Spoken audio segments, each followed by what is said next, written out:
Hey, what is up, everyone? Welcome back to another episode of the Lewis Pike Show. So today we're going to talk about what to do if you're behind on your bills and how to get caught up. I actually had someone comment on the last video that I did that you should check out if you're trying to get out of debt. So 7 steps to jumpstart your debt plan. Someone commented on that video, what do I do if I'm behind on my bills and how do I get caught up? So let's jump into it. So first thing that we want to do is, and I talked about it in the last video and I'm going to link it up, but we need to figure out where the leaks are at in your budget. And if you're not doing a budget, this would be the perfect time to do it. I know it's extremely difficult. I've been there before. When you are behind on bills and you can't even afford to pay the bills you have, it's like, why do I even need to do a budget? But you need to do one. We need to list out all your monthly bills and all your monthly payments that you're currently paying, as well as all your debts. So we can figure out where the leaks are coming in your budget. So list them all out. Let's get a picture of what actually you need to pay, what actually you owe. I know it's scary. It can be, something that it's not the most ideal thing. You don't want to face it, but we got to face the fears. We got to look at what we actually owe. And I'm telling you, you go through and do it instead of ignoring it and running from it, because it's not going to go away. So might as well, let's list them out. Let's face them. Let's figure out what we actually owe.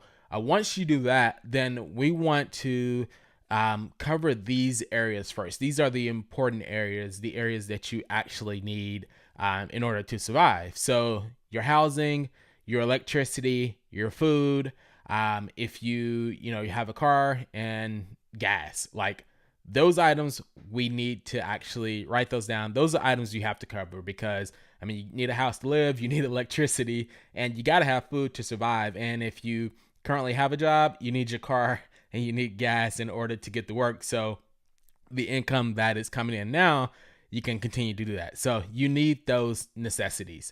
From there, what we need to do is anything that doesn't fall under the items I just listed or just mentioned, we need to either cut them or we need to call to lower any bills that we have to keep.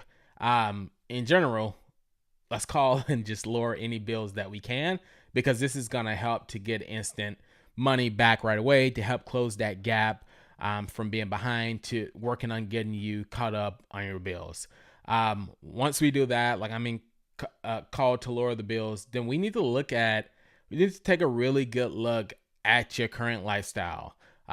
You have all your bills listed, you have everything listed out. Like, is there anything that you're currently doing that we can cut back on? Maybe, you can cut out eating out. We can cut out any luxuries of going out, hanging out, any entertainment, any clothing budget, anything that's not a necessity that you need.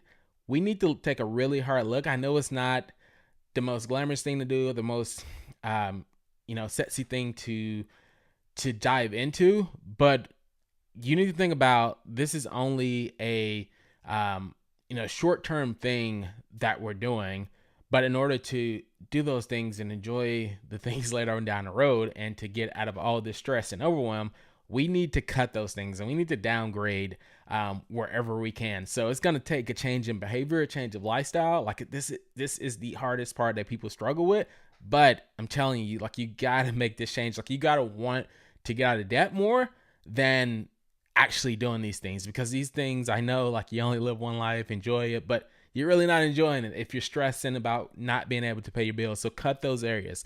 Also, if you vehicles, look at your vehicles. If you're paying a lot for your car and you really can't afford it, then maybe you need to look at downgrading vehicles. When I was paying off debt, that was one of the things I did. I really, really loved my Jeep Wrangler. It was my dream car. It was the car that I've always wanted. And I finally got it. But when I looked at it, it really wasn't the smart thing for me to do at the time. And I was paying too much for it. So I ended up downgrading vehicles to a Honda Accord until I got my debt paid off and I was able to buy a Jeep Wrangler cash. Then I did that. But cut the vehicles, cut your lifestyle, cut back on everything you can at this point, because we really need to get you from being behind to at least being caught up to where you can pay your bills. The ultimate outcome or goal is to be able to have money left over, but we need to start cutting things. So cut there. The next thing we need to do is credit cards. If you have credit cards that you're currently paying, and if you're behind on them probably, then let's call them. Let's call your credit card companies and see if you can get a reduced payment, or maybe if they can freeze your minimum payments for several months to give you some time to get caught up. The worst thing that you can do is just let these bills get behind and ignore them. Call the companies, call them to let them know your situation. I know it's embarrassing. It's not the most ideal thing to do, but at this point, like, put pride aside, put embarrassment aside, and let's just take the steps necessary in order to get you caught up. Like, that should be your main focus right now. So do everything you can within your power to do that. So call your companies, call your electricity bill, whatever bills you are behind on, call them, let them know. The worst thing you can do is just go silent and not answer their calls. I know it's annoying. I know it's frustrating. I know the bill collectors probably call a lot, but let's just, talk to them and let them know what is going on. And if they're ugly and if you can't just pay the bill, then so be it. But let's call them and at least communicate what's going on. Definitely, if you have student loans, like, you can't get rid of student loans. So call them. You definitely don't want to get to the point where they're gauging money from your account. So call your student loan companies. Let them know if that you need to put your loans in forbearance, you need to put it in deferment, you need to get a income-based payment, whatever you can do to freeze those payments for a while or lower the payment. Again, this isn't a long-term solution to get rid of your debt. This is a solution to help you get caught up so you can start paying your debt and actually paying your bills.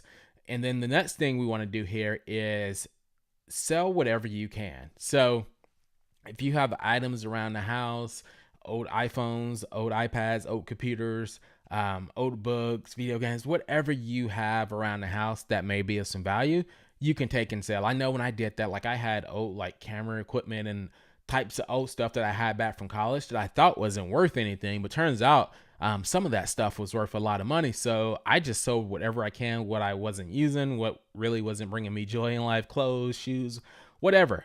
Sell these items. Sell them to help get you caught up, help build up an emergency fund, help you get back on your feet. Because at the end of the day, they're only material stuff. And if you're not able to pay your bills and you're not happy right now, like, those things aren't bringing you happiness, they may be temporarily in the short term, but you want to think long term here. That's the plan. That's the goal, to get out of debt and to build some generational financial wealth for yourself. So sell whatever you can. Just go around the house, look at whatever you have, list it all out. You can sell them on Craigslist, you can sell them on Amazon, you can sell stuff on eBay. There's lots of places nowadays where you can easily get the stuff, take a picture with your phone, write a quick description about it, and then go sell it. Like, you can look at all these sites to kind of see what those items are selling for, and then just market it around there. You can market it at the exact price it's selling for, or you can market it a little bit lower to help get it sold quickly, so you can get the cash in to help get caught up. Next thing we want to do is extra income. So you want to look at maybe getting a side hustle or a side part-time job to bring in extra income. Again, this is only temporary, but this is to help you get on your feet and help to close that gap of being behind on your bills. You want to get caught up, but you also want to, get ahead. And a part-time job or creating a side hustle isn't a bad thing.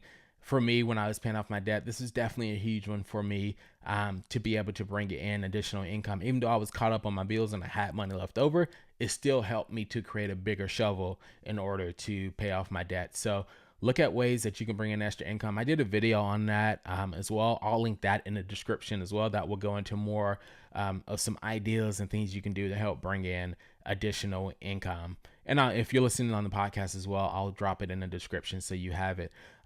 Again, remember, the goal is to get you caught up and get out of the red, get you at a positive balance each month so you have money left over, so you can, again, begin to start one, paying all your bills, and two, start paying off debt. Once you get there and once you get caught up, just remember, to continue to live this reduced lifestyle and start paying off your debt, start building up your emergency fund. Again, this isn't a long-term solution. You just have to think in long-term, like your long-term goal, like your end goal, like what you want to accomplish. So I hope this video is helpful. If you haven't already, I do have a Facebook group of people who are going through the same thing. So just search on Facebook, and I'll drop a link in the description as well as show notes. Living My Best Life group. I have several hundred people in there that are currently going through the same thing. It's great to have that accountability. It's great to have a support system. Sometimes your friends and family may not understand or may not agree with your goals. So it's a lot easier to get that negative reinforcement. So get yourself around people that are going through the process, that are doing this for some positive reinforcement and accountability. I'm telling you, it's going to go a long way. It's very motivational. I hope this video helps. If you have any other questions or any comments that I may have missed about your current situation, please leave a comment below or shoot me a message. Join the Facebook group and leave me a message. I'm in there every day. I'm answering questions. I have people in there, a group of people that are there to answer questions as well. Anyway, thank you guys for tuning in. I will see everyone on the next episode, and you have a great day.